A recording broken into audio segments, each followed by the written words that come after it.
لە بەش یەکەمی بەرنامەکەمانە باس لە گرنگی و تایبەتمەندیەکانی پەروەردە و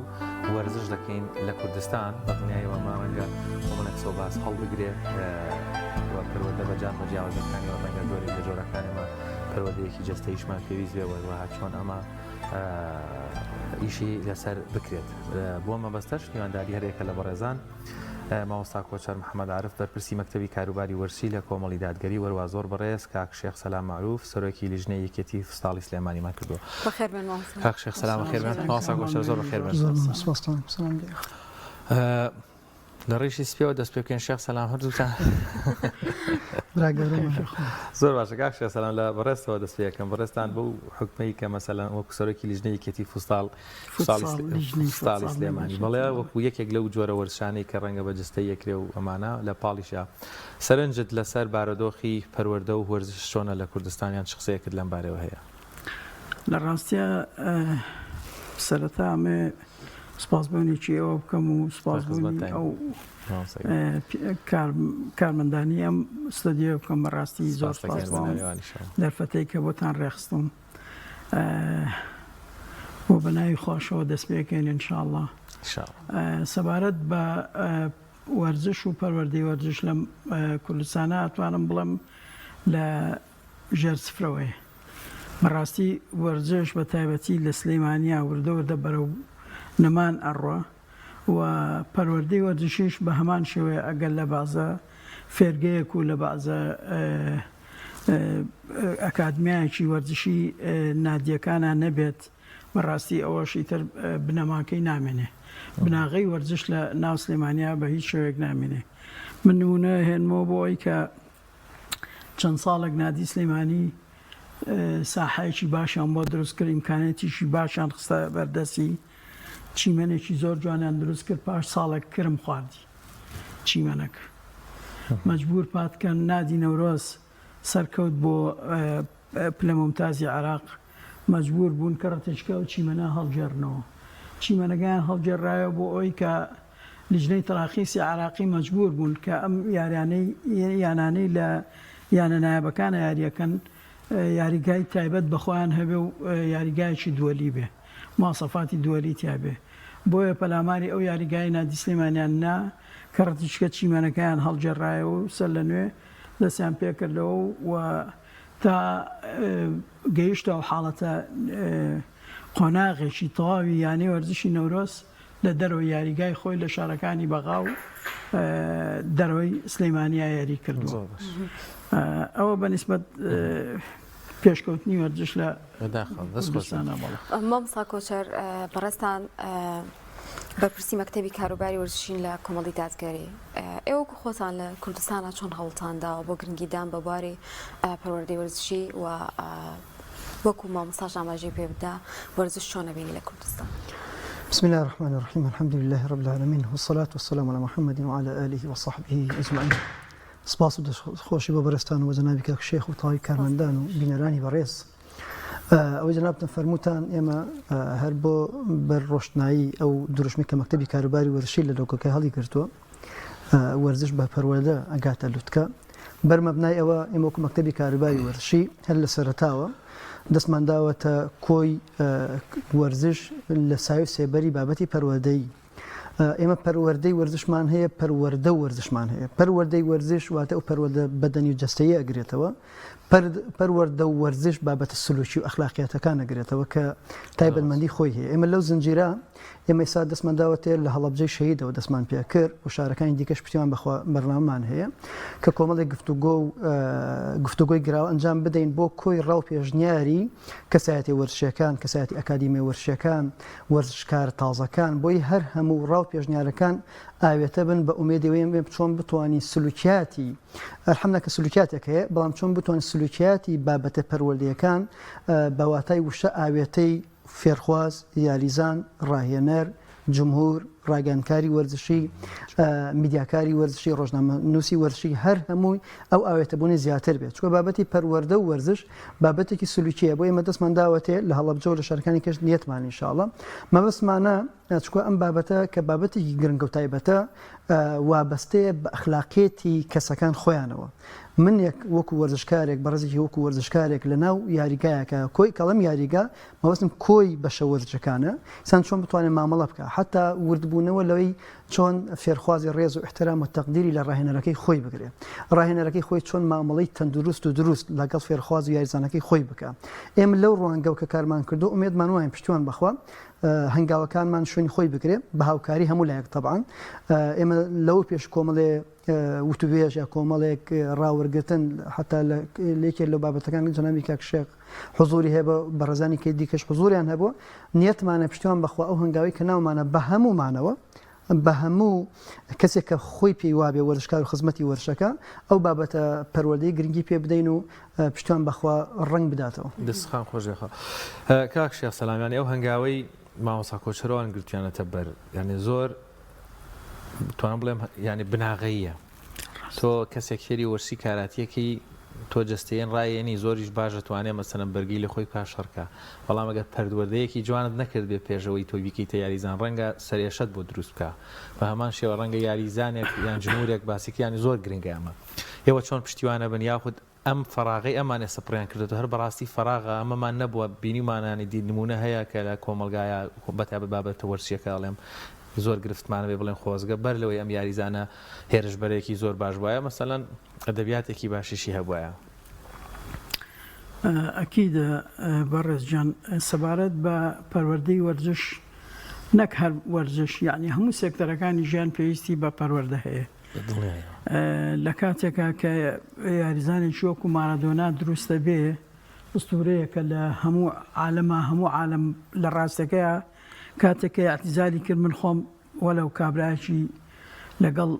عقیدەکەی منانە بوو بەڵام بەخوا گریانم بۆ هات کە اعتیزالی کرد لەبەر ئەوەی شتێکی زۆر گەورە بوو لە وەرزشە بەڵام ئەوەی کە خۆی پێدۆڕان بریتی بوو لە پەروەردەکەی پەروەردەی وەرزشی نەبوو هەر لە سەرەتای پێگەیشتنی و دروستبوونی وەکو ئەستێرەیەکی جیانی خۆیە بازە شتێکی دوور لە وەرزشی پەروەردەی وەرزشی لەبەرەوە وای لێهات ئەو کابرایە بەرەو دنیایەکی فەساد ڕۆشت تا بە شێوەیەکی زۆر ناخۆش کۆتایی پێهات کە خۆیە بەکارهێنانی مادەی هۆشبەر و دوورکەوتەوە لە وەرزش و بەڵام پێش ئەوە خۆشەویستێکی زۆر زۆر جوانی دروست کرد لە ناو دڵی جەماوەریە ئەوە کەسێک بوو نەک هەر لە ئەرجەنتینا بەڵام لە هەموو عالەمە دەنگیا بووە ئەو کابرایە اینجا بۆیە مەبەستی منیش ئەوەیە پەروەردە لە پێش وەرزشەکەیە هەموو کاتێک کە من چوومەتە ساحەوە لەگەڵ یاریگەرەکان یاریزانەکان کۆبوومەتەوە پێم وتون ئەبێ لە پێشا پەروەردەی خۆت بکەی ڕۆحانیان اینجا بیتە وەرزشەوە بەڕاستەکەی نامێ یاریزانێک کە هاتە ناو ساحەوە ئینزارێک وەرگرێ یان قسەیەکی ناشین ڕوبەڕووی یاریزانێک بکاتەوە یان حەکەمێ بکاتەوە یان جمهورێ بکاتەوە بۆ ئەوەی خۆشەویستێکی خۆی دروستکە لە بینی خۆی و یاریزانی بەرامبەر و ناوژیوانان و هەوادارانی وەرزشەکەی خۆیان قەناعەتی بێ یاریزانم دروست کرد بۆ سپاس بۆ خوای گەورەش فەزلی خوایە یەک جار لە ژیانێ ئینزاری وەرگرتووە حەکەمەکە کە هاتۆتە دەرەوەتی وەڵڵاهی نەمزانیوە ئەو بووە ژنە ئەو بووە بمزانیایوتی لە تۆزە پەلەم کرد لە بڕیارەکەمە ئینزارەکەمە نەمایە چکم سپاس بخۆ ئەمەنە پەروەردەیەکی وەرزشی جوانی هەبوو حەکەمەکانی شەرمەزارە کرد کە ئینزارێکی بڕوا بەرزکەنەوە اینجا سەبارەت بۆی کە کاتێک کە خوای گەورە فەرمێ كنتم خير أمة تأمرون بالمعروف وتنهون عن المنكر بەڕاستی ئەمە کاری پێغەمبەرانە صلی الله علیه و سلم کە هاتوتە خوارەوە بەڵام ئێمە شوێن کەوتەی ئەو پێغەمبەرانەین بەڕاستەکەی ئەبێ هەمیشە ئەمر بە چاکە بکەین و نەهیش لە خراپە بکەین و ئەم کارە کە نەهی لە خراپە ئەکەین و ئەمر بە چاکە ئەکەین ئەبێ لە ناو کاری وەرزشکاریشە ڕەنگ باتەوە وەرزشکار بەڕاستەکەی کە یەتە ناو مەدانی وەرزشەوە دوو تمۆحی هەیە. دوو تمۆحەکەی ئەوەیە یەکەمین شت خۆی زوو پێ بگەێنێ، دومین شت بگاتە ئاستە بەرزەکانی کە ئەوە لوتکەی هیوای خۆیەتی کە بگاتە هەڵبژاردەکانی عراق و لێەوە بۆرە و دنیاکی احتراف بەرە و نادیەکان بڕە و خۆی وەکو کەسێکی ئەستێرە بناسێنێ بە جمهورەکان. ئەمەش هەمووی بە پەروەردەیە بێ بەڕاستەکەی بەو کارەی پیامەران عەلەیهیم وعەلا نەبیینە سەڵات وەسەلام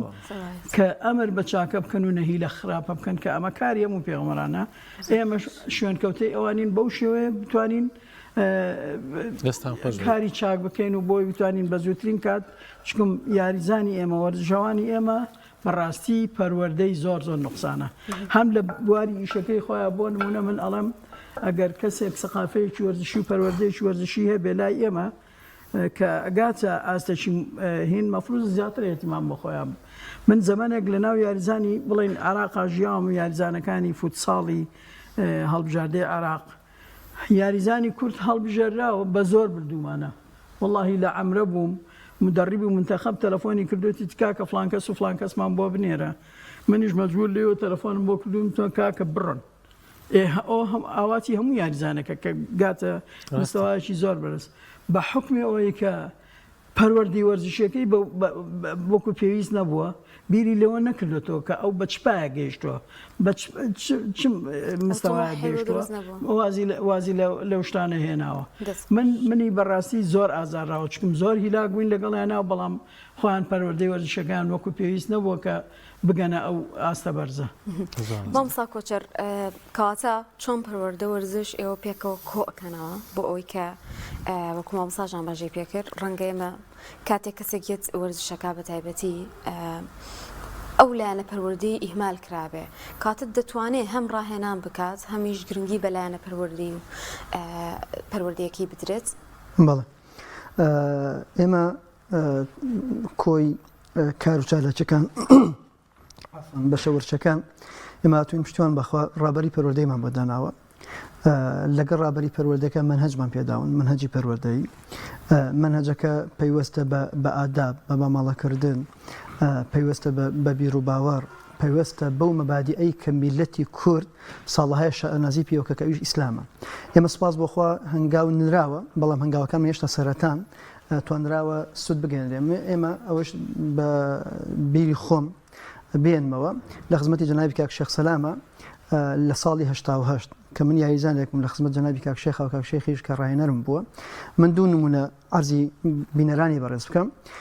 ئەو کاتە خولێک کرایەوە خولی هەفتاوسیەکان موالیدی هەفتاوسێ ئێمە موالیدمان بچووکتر بوو کاک شێخیش ئێمە برد بۆ ئەوێ یانی وەکو یاریزان کە یاری بکەین 5 یاری ڕێک من لەسەر خەتا بووم نەچوو بنە ناو ساحە 5 یاری کۆی دەورەخە لەوەی 5 دقیقە ڕۆشت بووم والله ئاعلم یا لەسەر خەتەکە بووم. ئەوە بەشێک بۆ لەو ئەزمونە پەروەردەیی کە من وەرم گرتو ئینسان چۆن مامەڵە بکات لەگەڵ خودی ڕاهێنەرەکە. ئەمە نمونەیەکی کە دیار بوو ئێمە بە هەڵە ڕۆژێک ڕاهێنەرێک ئێمە برد بۆ تیبەکەی لای خۆی بەبێ ئاگاداری کاک شێخ سەلام.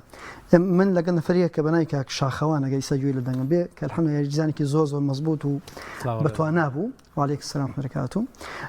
لەوێ چووی ناو ساحەکە کاک شێخ کە ئێمەی بینی دیارە کاک شێخ شتی کە ئەزانێ مەسم شتی کە ئەزانێ لەوەی کە ناکرێت ئینسان بەبێ پرس بەبێ ڕاگۆڕینەوە بەبێ ئاگاداری ڕاهێنەرەکەی بچێ بۆ شوێنێکە هەر ڕێک لە ناو یاریەکە هەردووکمانی بان کرد هاتینە دەرەوە. ئەم دوو نمونە مەبەستم چییە ڕێز و تەقدیرە کە ئینسان چۆن لە ڕاهێنەری خۆی بڕوان چۆن ڕاهێنەر مامۆستایە مڕەبیە دیسان مڕەبی و ڕاهێنەرش ئەبێ ئەوەی بیر نەچێت ئەم مڕەبی و ڕاهێنەرە کاک شێخ چۆن بوو لەگەڵ ئێمە ئەم نموزەجە بووەتە ئەوەی کە من ئەمڕۆکە چۆن مامەڵە بکەم قسەکەی جەناب مەبەستمەوەیە ڕوانگەی پەروەردەی سواز بخوا هەڵی باشمان داوە الحەمدولillah بەڵام هێشتا لە سەرەتاین ئەم سەرەتایە بووە ئومێدمان وایە ئێمە چۆن بتوانین کۆی سکتەرەکانی کە بە شەوەشەکان مەبەسمە بە هەمومانەوە ئەو باشەچکە ئەو تەڕ پێشنیارانەی کە لە گفتوگۆکانە باسمانەوە کردو تومان ئەکرێ ڕابەری پەروەردەی بێ ئەکرێ کۆمەڵناس بێ ئەکرێ مامۆستا بێ ئەکرێ ناوی مڕەبی بێ بەس پێویستە لە فێرگا لە یانە لە بەشەوەرشەکان ئەمە وجودی هەبێ بوونی هەبێ. باشە ڕێگری ناکە لە ڕاهێنانی وەرزشکارێک یعنی ئاستیدا بەزێنێ بڵێ کاتەکانی خۆی لە جاتەوەی کە بە ڕاهێنانی وەرزشیەوە خەریک بکە کاتێکی زۆری بە پەروەردە ئەڕوە ڕەنگە باوەڕە هەبێت. ئەسڵەن ئەوتە ئیمامی عەلی ڕەزا و ڕەحمەتی خوای لەسەر فەرمێ کات وەک شمشێر وایە ئەگەر نێبڕی ئەو بڕێ ئەسڵەن فێری ئیلتیزامیەکە فێری پابەندبوونیەکە حتا یەکێک لەوە جەنابی کاک شێخ ئاگادارە کە ڕاهێنەرە یەکێک لە پەیوەند و پەیوەستی یاریزان پەیوەندە بەچی پەیوەندە بە گوێگری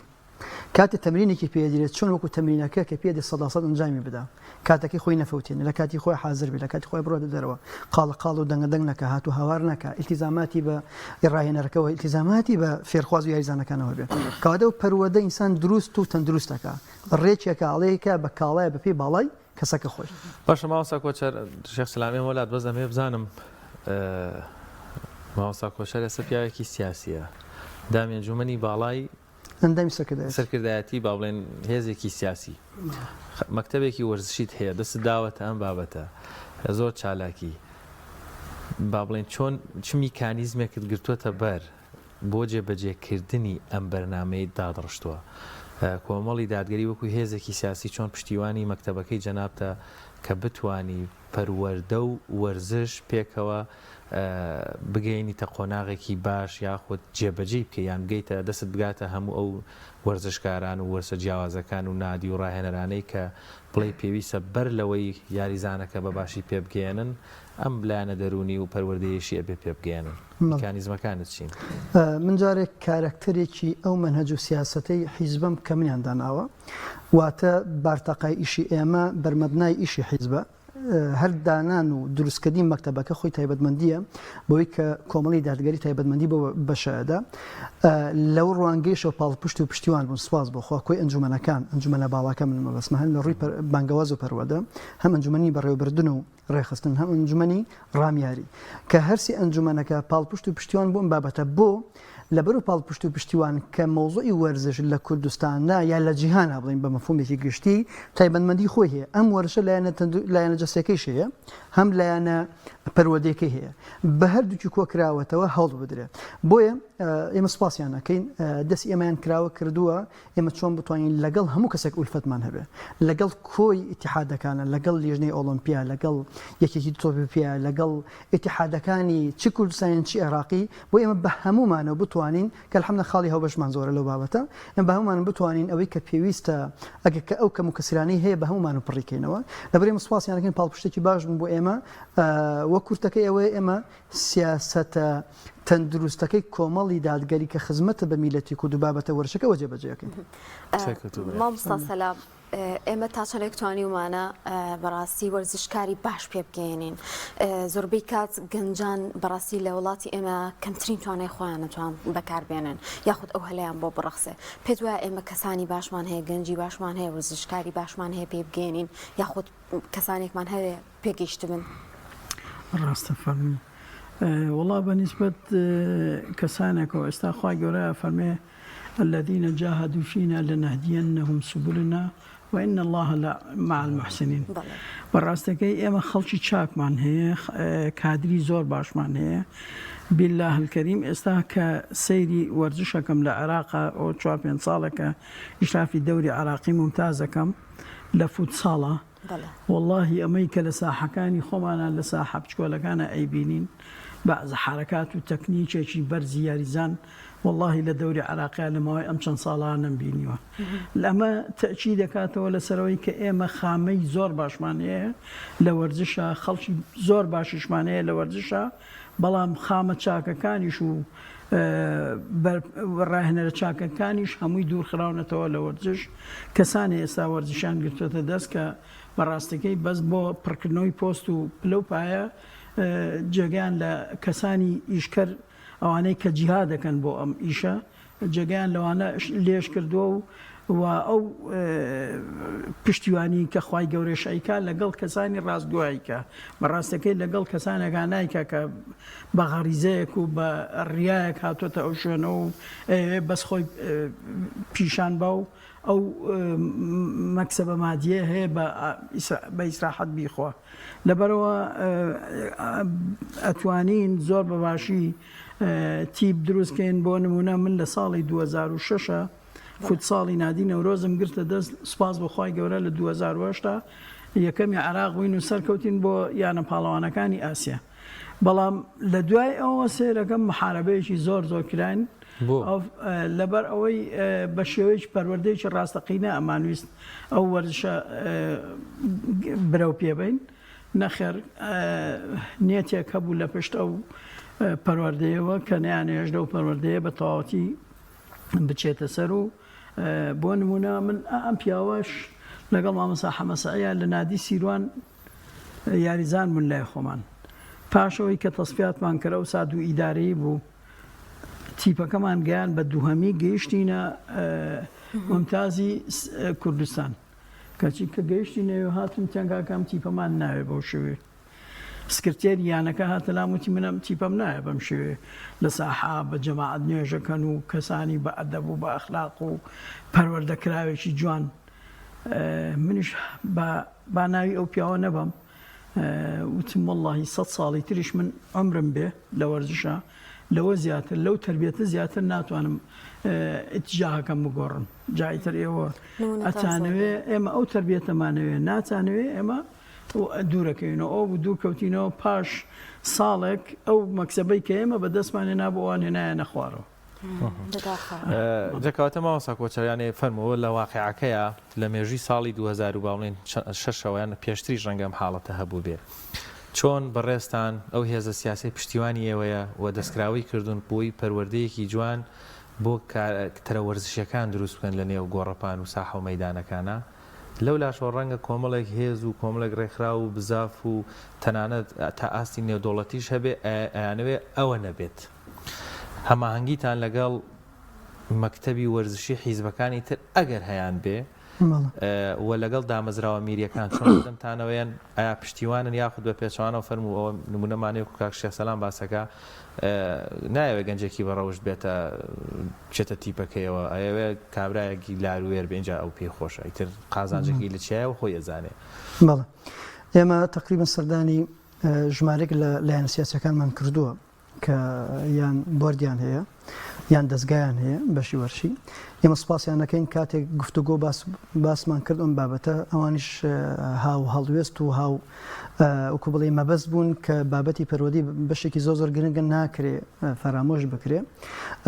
دیسان لەگەڵ بەشە وەرچەکانی اتحادیە جەنابی کاک شێخ فەرمی ڕاستە یعنی خەڵکێک هەیە مانع خەڵکێکی ڕێگرە بەڵام دیسان خەڵکی شەیە ڕووخۆشە خەڵکی شەیە ئەوێ ئەو بابەتە ئەگەر لە ڕووی کۆمەڵشتیش ئەگەر لە ڕووی مەبادی ئەوە دوور بێ لەو بەڵام حەزەکە ئەم بابەتە پەروەردەیە تەشبیه نەبێت چۆن ئەگەر باوکی ئەگەر خۆی جۆرەێکی خراپ بێ حەز ناکەم مناڵەکەی خراپ بێ بەو بابەتە کەواتە هەردوو بەشەکە هەیە بەڵام ئێمە وەکو خۆمان وەکو مەکتەبی کاروباری وەرزشی کە ئێمە سەردانمان کردووە و کۆمەڵێ تا ڕادەیەک هاو ئاهەنگی و هەماهەنگیش هەبوو لەو بابەتە ئێمە سوپاسیان ناکەین و دیسان پاڵپشتیش هەبوو کە چۆن هەنگاو بنرێ لەو بابەتە بۆیە من پێم وایە ئەم باشە کە ئینسان کە ئیشی لەسەرەکە یەکەم نابێنە ئومێد بێ ئینسان هەنگاو بنێ چونکە هەنگاوەکە دوجار بەرئەنجامی خۆی دوورێتەوە چۆن ئەم بەرئەنجامە دوورێتەوە بەوەی ئینسان چۆن بتوانێت لەسەر کاتەکان لەسەر مامەڵەی تەندروست لەسەر ئەو کەسان بۆیە من لێرەوە ئەوەندی کە ڕۆشتی بین سەردانمان کردووە سوپاسیان نەکەین سواسی ئەو ئینتیحادانەکەین کە سەردانمان کردوون و پاڵپشتیش بوون بەس ئومێدمان وایە وەکو جەنابی کاک شێخ فەرمووی ئەگەر خەڵکێک مانع بێ خەڵکێک ڕێگر بێ چۆن بتوانین بە هەموومانە چۆن دوجار هەمومان قازانجی تیاکەین و سوپاسی کۆی ستافی مەکتەبی کاروباری وەرزشەکەم کە دەستیان خۆش بێ کە باواتای وشە پاڵپشت و پشتیوان بۆ هەنگاوەکانمان یاخوا سەرکەوتوو من زۆر سپاس بۆ مامۆستا سەلام و مامۆستا کۆچەر کە لەم تەورە لەگەڵمانە بۆ ئێمە حەزمانە کرد زیاتر گفتوگۆ بکەین بەڵام کاتمان هەر ئەو نەبوو سپاس بۆ ئامادەبوونتان لەگەڵ